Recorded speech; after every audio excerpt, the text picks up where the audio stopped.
on from Joshua Buatsi, we look down to a middleweight. And it was middleweight as an amateur. Anthony Fowler turned professional in the super welterweight or junior middle in old money division, £154. And I dare say this lad is going to split opinion like no other from the group of 2016 Rio Olympian boxers.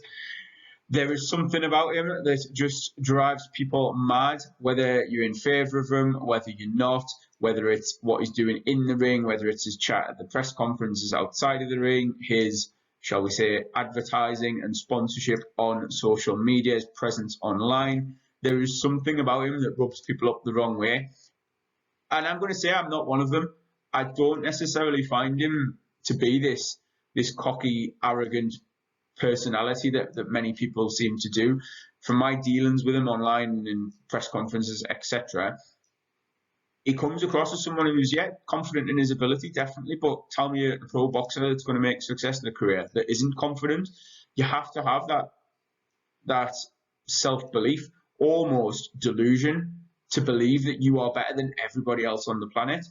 And while Anthony hasn't necessarily proven that as a professional, I don't see anything wrong with having that level of self-confidence and the unwavering belief that you are going to achieve something significant.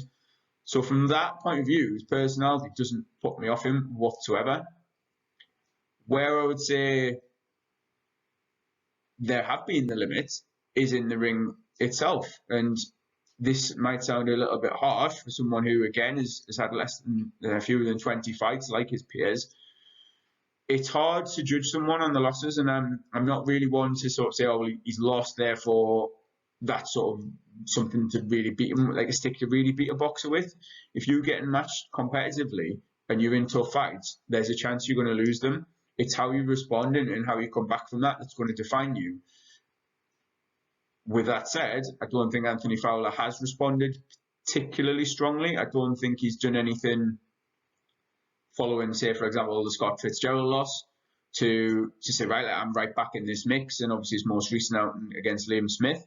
No shame in losing to any of those two fighters as a British level boxer. They're both very, very good fighters. Yet, I think if you judge Anthony on his best win, then there's a little bit of a lack of depth to that. I think maybe Brian Rose, in terms of name value, even though he was very, very far past his best, that's probably the biggest win Fowler has. He was pushed, I'm not going to say too early, because again, he's a very experienced amateur. He's getting fast-tracked to a degree. But the Scott Fitzgerald fight, I think, took a lot out of him emotionally. He was very, very heavily, and dare I say, over-invested in that one. And for him not to do the job as he anticipated, maybe just took him that little bit of time to recover. He struggled. Obviously, he's since changed trainer, moving from Dave Caldwell. And I think with that in mind, it's a very hard one for him to define, a very hard one to judge just where he's at. Very, very close competitive fight with Fitzgerald, who went on to win the British title. So you can definitely argue that despite not winning a British title, Fowler is at British level at least. The Liam Smith fight I was ringside for, very, very competitive against a fringe world level boxer, but ultimately fell short once again.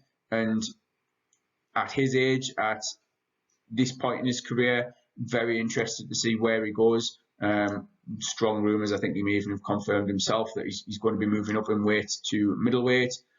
We often hear about this and how fighters have forced themselves and killed themselves to make a certain weight.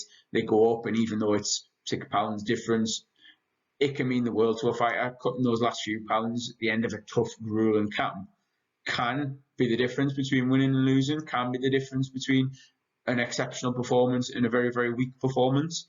What I would say, though, with Fowler and the Smith fight, it wasn't a weak performance by any means. Fowler was boxing very, very well for large parts of that fight. He just was beaten by the better man on the night, or dare I say, the more determined fighter. Smith just was not going to lose that night. And then Fowler to sort of look towards the physical side of things, it may be that he's reinvigorated up at 160. At middleweight, he goes on a bit of a tear. I'd be very interested to see what level he comes in at 160. Probably a few tune-up fights, a few warm-up fights, and look to build himself back to where he feels he belongs. Where that is between sort of British and world level, I'm not quite sure where he fits in, and it'll be interesting to see how he copes with the bigger punchers, the bigger men, the stronger men up at middleweight. However, I'm not going to give him his grade based on where I think he's going to score, what I think he's going to achieve.